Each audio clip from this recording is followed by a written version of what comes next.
On behalf of the men and women of the Aurora Fire Department, I am Chief John Lehman, and I'd like to welcome everybody here to the recruit class of 2014 swearing in ceremony. Thank you all for being here. I'd first like to introduce my staff, and up here on the rail, we have our training officer, Dave McCabe, is the battalion chief. Assistant Chief Don Davids, in our support services area. Deputy Chief Tom Griner. Support EMS, Greg Jackman. Operations Assistant Chief, Mark Lockwood. And our Chief of EMS, Battalion Chief, Pete Redmeyer. We also are joined today by many of the men and women of the Aurora Fire Department. We have our support staff in our office, Linda Hansen and Roseanne Hernandez, and we appreciate them being here. We have representatives from the Fire Marshal's office. We also have several people that are joining us today. Commander Joe Broom from the Aurora Police Department, thank you for being here. Commander Paul Nelson from the Aurora Police Department. We have retired firefighter Glenn Rice from the Aurora Fire Department, and retired police officer Gene Gower from the Aurora Police Department. We also have Greg Benson, who is the Chief of the Fox River Aurora Fire Department, with us today, and retired Chief Al Carlson. So thank you everybody for being here again. I'd like to start by addressing the class and talk to them a little bit about how clear it is to me, having sat in that seat 27 years ago, just about a month to this date, that I remember the feelings that you had. And those were good feelings. Squirming a little bit, not knowing what's coming down the road, but good feelings. I also remember that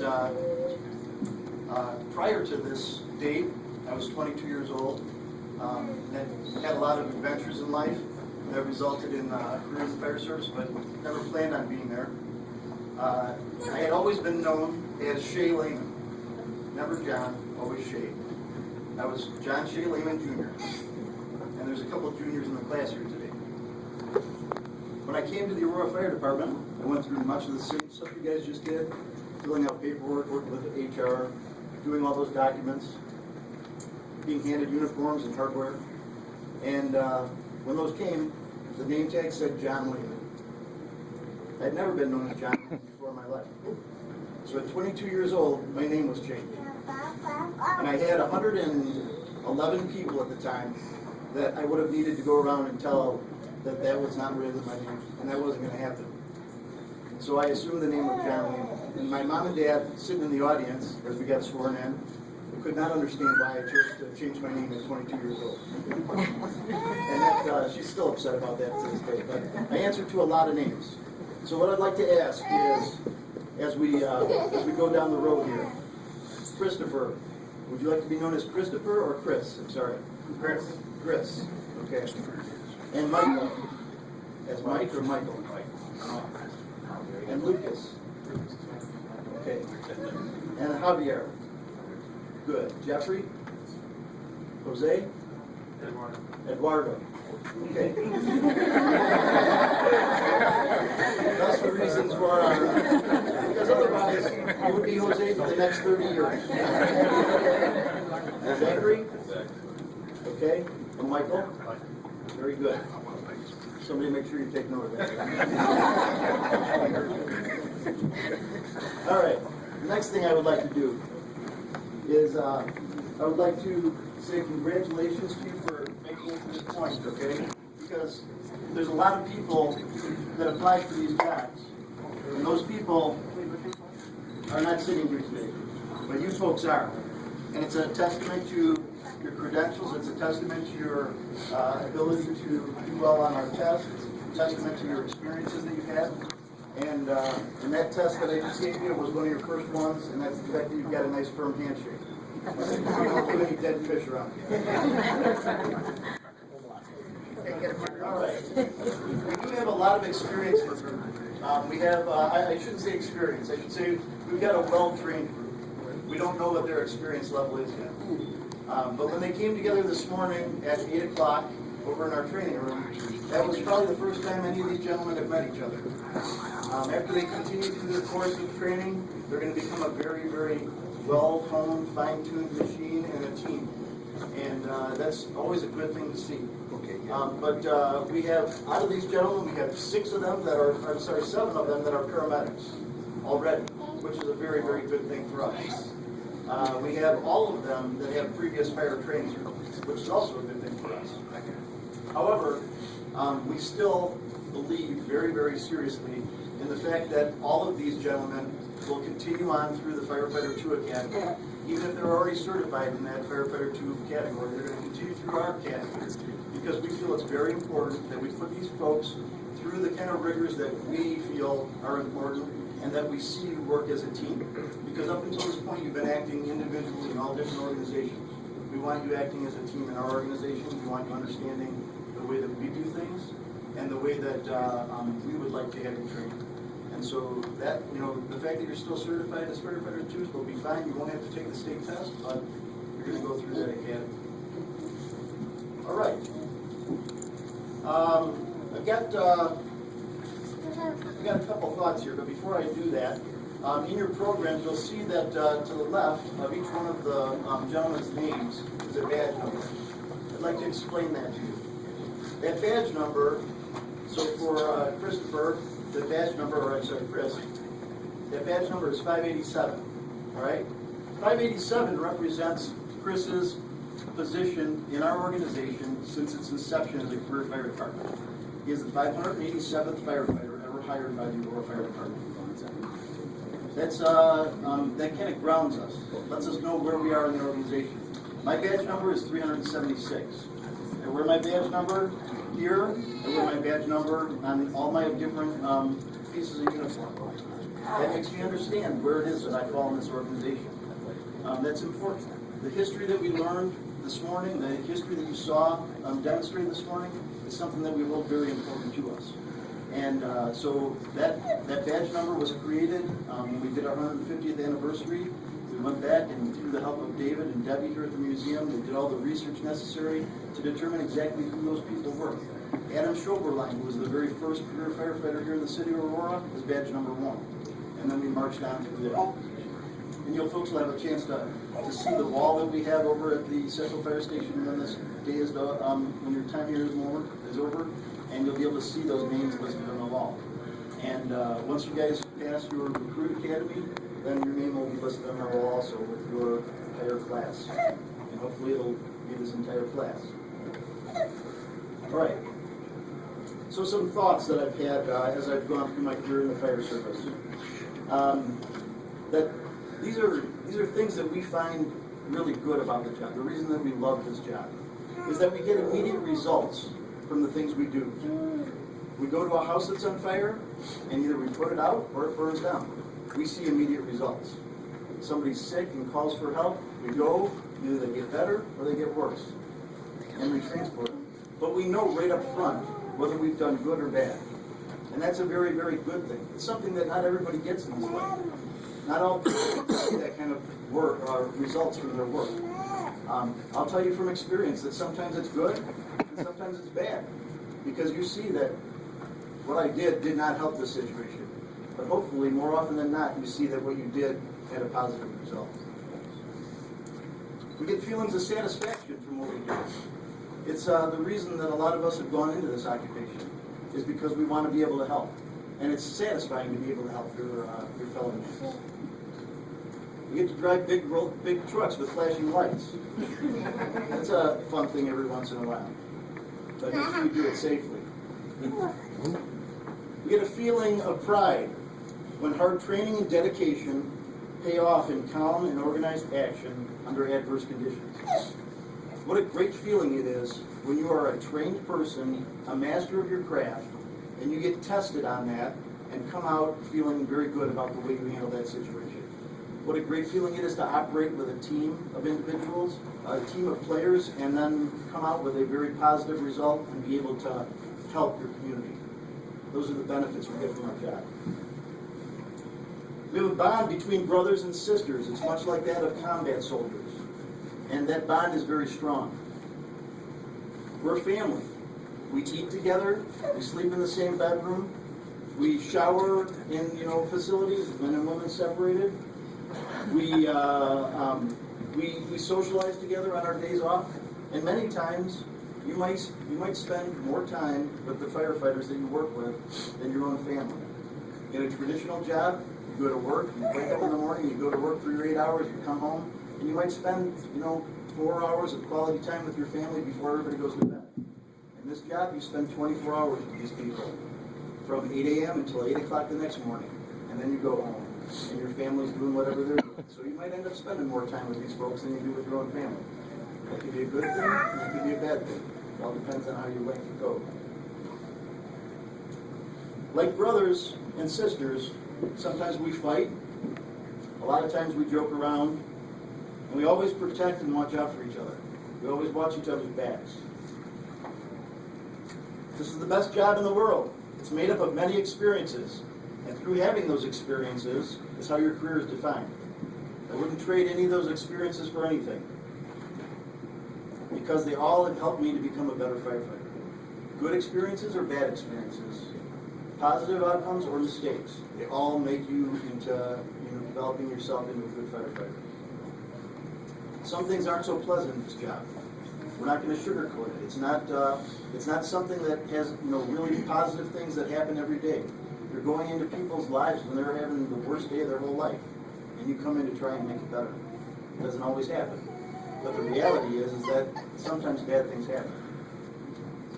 We don't like it when we have to deal with the loss of infants, children, suffering and loss.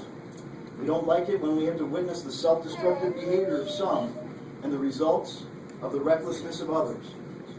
We don't like it when we question ourselves why, when a tragic accident takes somebody. But when it's all said and done, we still have the ability to pick ourselves up, brush ourselves off, and rationalize that we did everything we could to save those that were savable, comfort those and console those who needed it, and prevent the loss when possible. As I said before, history is a very, very important part of this job and our organization, and we hold it very near and dear to us. We never want to forget those who paid the price and made the mistakes that created the rules that we are governed by today. Just remember that you're part of a large brotherhood in the fire service, and wherever you go, even worldwide, there's a bond between you firefighters, and you can always rely on them to help you out if you need it. Nothing's better, in my experience, than sitting down with a retired firefighter in a casual environment and listening to some old war stories and seeing the beam and glow in his eye as he probably tells a lot of lies. These are some things that I have heard over the years and some things that I'd like you to tuck away as you continue on through your experiences here in the Aurora Fire Department. I have more time in the chow line than you have on the job. Remember that. Don't criticize the cooking, otherwise you'll be carrying a brown bag. Find out what that means. Use only your ears and eyes until you have 5 years on the job. Is that right, Chief Jackley? Yep. Enjoy your time as a firefighter. Time goes fast. I'd like to reflect on that one, how fast time goes. Your whole life, and I know everybody in the room has heard this before about pay attention to your children, pay attention to this because it goes so fast. That doesn't sink in. And we can say that, and I'll say that, and it'll go in one ear and out the other because you're brand new and just starting and your whole world's in front of you. But I'll tell you, 27 years later, 4 daughters, 2 in college, a couple in high school, and it's a blink of an eye. And I really miss not paying attention to those times. So take to heart the fact that this time is going to go very fast for you. And the fact that 6 of you weren't even born before I got on this job 27 years ago makes me understand how fast time is going to go. Respect seniority. Work hard and be aggressive. There's a saying in the fire service, telephone, telegraph, tell a fireman. And that's how rumors get spread. Don't be a part of that. The first liar doesn't have a chance, and that's because the next guy's going to tell a bigger and better lie than you. When you feel the hair on your neck standing up, listen to it. There's a reason why those senses activate. We don't have to repeat bad mistakes. We can learn from them. You can learn just as much from a bad firefighter as you can from a good one. While we have 99% of good firefighters on this job, every organization has people that don't always have the best days. Just pay attention to the good ones and learn from the people that are having good days. Try not to have those yourself. Just because we hired you to be an Aurora fireman doesn't make you any better or any worse than, say, volunteer firemen out there. Always be respectful of the job and respectful of your brothers and sisters. The fire service is a very noble profession. You do absolutely nothing to tarnish it. Let me add that while this is a very happy and positive day for you, I want to stress the importance and the seriousness that we take of representing this organization. We have a long, rich history and tradition, and all of these men and women that stand up here before you are all very, very proud of this organization, as I am. And now we are proud to have you in this organization. Do nothing to ever discredit our uniform or any of the city of Aurora, because you now represent us. And I hope you all take that to heart, so that because that's a very, very serious thing for us. A mentor of mine, Deputy District Chief Ed Enright from the City of Chicago, has said before, leave the job a little better than you found it, and there is not much more you can ask for. I have some parting thoughts for you. Have goals, train hard, think before you act. Know your place in this organization. Be proud. Wear your uniform with pride. Always know your fairground position. Work hard as an academy class. Look out for each other. Stay together. You never alienate anybody in this class. When you're going to lunch, if there's one person that's left behind, you never let that happen. And try to leave the job a little bit better than you found it.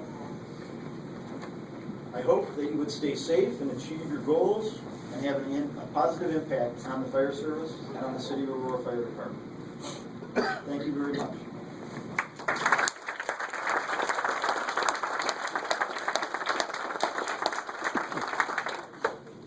Now, if I could have Sarah Townsend, the Deputy City Clerk, come down. We're going to swear these gentlemen in. Gentlemen, if you can stand up, please, face the audience. Why don't you step down here? Oh, somebody down there?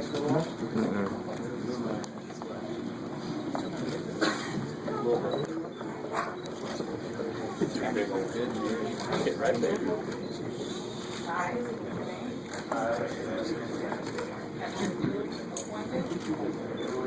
As an officer of the Aurora Fire Department.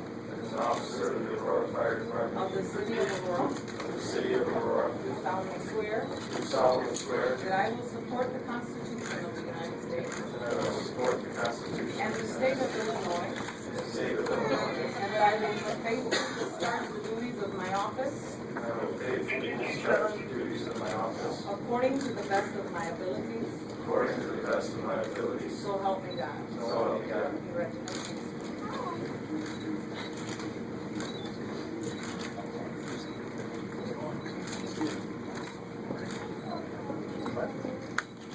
Ladies and gentlemen, I present the recruit class of 2014.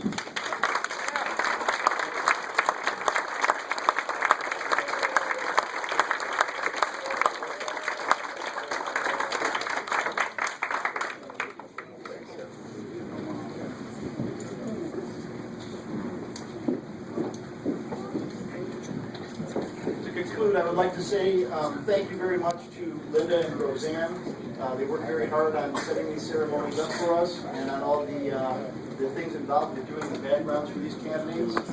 I would like to add that we had all of the academy candidates were processed through in a very orderly manner by our background investigation team. And they do a lot of hard work and they meet for a lot of hours to be able to make sure that we're getting the best people that we possibly can. And I'd like to say thank you to them, to those in the audience, and also those that are still on duty today. But an interesting thing happened that in this job, we don't have very many people that ever leave our organization. But on Monday or Tuesday of this week, we had a young gentleman that came in and decided that he would rather move on, and was thankful for his time in Aurora, but he'd spent just less than 2 years and was going to move on to the City of Chicago Fire Department. And so we thanked him for his time, and he moved on, and we got on the phone, and we contacted Mr. Sheehan and said, you know, would you like the job? And he was very eager to jump on board. But we had 7 candidates that were all lucky and hit the lottery, in my opinion. And then Mr. Sheehan really hit the lottery, because that was the Powerball, right? All right. I also would like to say thank you to the Civil Service Commission and the Human Resources Department for the work they put into the hiring process. I would like to say thank you to Chief McCabe and Chief Lockwood for their efforts, and for also the efforts that are going to continue on as we enter this training academy in 2014. And to the academy instructors who will take on the job of training you and spending a lot of time with you over the next couple of months, and as we got into the City of Aurora Fire Department. So it's going to be a long day. Folks have been sitting for quite a while. I'd like to conclude by saying thank you very much for attending today, and that we are so pleased to be able to have this fine group of young gentlemen, and I can't wait to see them in uniform, because this will be the last time that we see them in their dark suits. So thank you very much for attending, and feel free not only to wander the museum, but enjoy the refreshments we have upstairs, and the fire station will be open for anybody that wants to tour through there. And that's all I have to say. Is there anybody that has anything else that they want to say? Yeah, I'm gonna need your gentleman here for 45 minutes. City Hall's come over, they'd like to get paid, so they're gonna make sure we take care of that paperwork that's pretty important. We've got some other issues to take care of. Like Chief Lehman said, the staff at Central Station, we have to show you around and look at it. All right. Thank you very much, ladies and gentlemen.